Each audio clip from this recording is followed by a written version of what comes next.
Salut à tous et bienvenue sur notre chaîne YouTube des rendez-vous africains.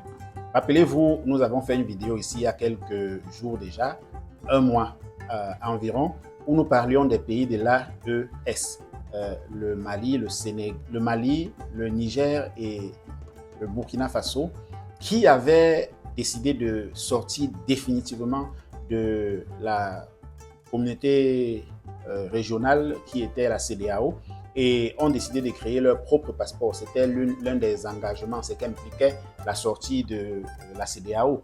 Donc, ils ont créé un passeport commun aux trois pays et on mentionnait également justement qu'il devait avoir des difficultés liées à ce nouveau passeport, surtout dans la sous-région avec les pays limitrophes, les pays qui jadis étaient les pays de la même sous-région. Donc, le Burkina Faso avait signalé qu'il devait continuer à recevoir. Burkina Faso, Mali et Niger, les trois pays de l'AES, avaient signalé que tous ceux qui étaient détenteurs des passeports, des anciens passeports de la communauté CEDEAO, de la CEDEAO, pouvaient continuer à venir librement au Burkina Faso, au Mali et au Niger. Et je pense aussi que vice-versa, la CEDEAO n'avait pas refusé les nouveaux passeports de l'AES.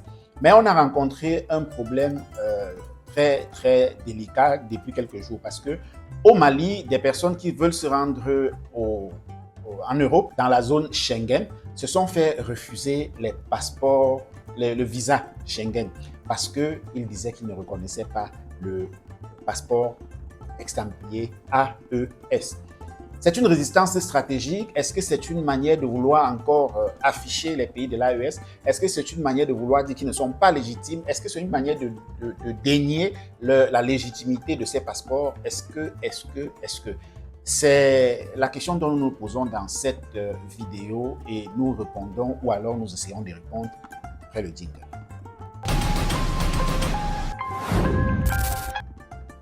Rappelons que après cet incident, il n'y a pas une seule personne, plusieurs Maliens qui voulaient se rendre dans la zone Schengen et plusieurs personnes dans les autres pays d'ailleurs qui voulaient se rendre dans la zone Schengen en Europe se sont vus refuser les visas.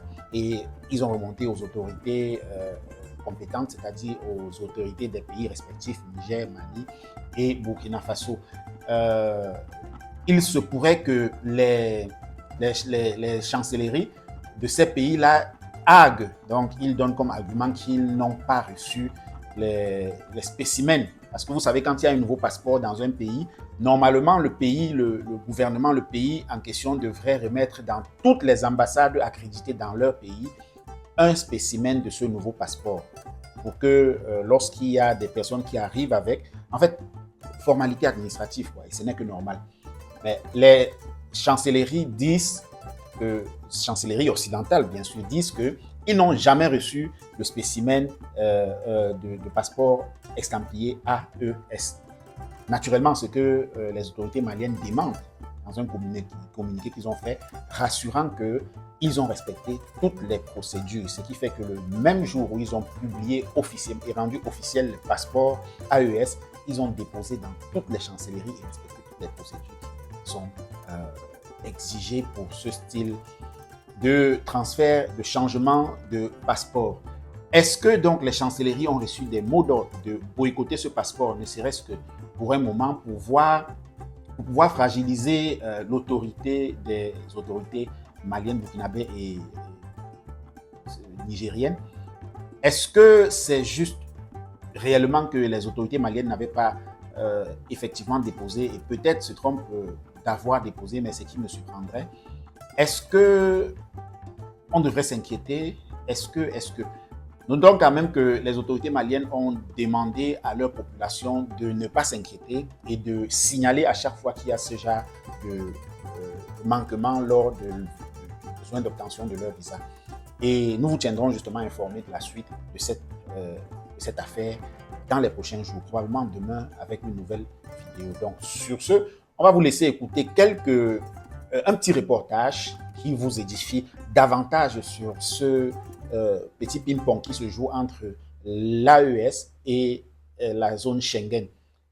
C'est un peu une certaine concurrence, vous savez, parce que la zone Schengen l'AES devient un peu comme en fait, se constitue un peu comme une zone Schengen, comme la zone Schengen. Et alors, est-ce que c'est parce que l'AES, la zone Schengen sent une menace venir avec l'AES qui se développe et ont peur que peut-être en les légalisant, en les reconnaissant de façon officielle et aussi facilement, ça encourage d'autres pays à s'ajouter à l'AES et faire grandir l'AES, peut-être pour finalement devenir plus grande que la zone Union européenne, la zone Schengen.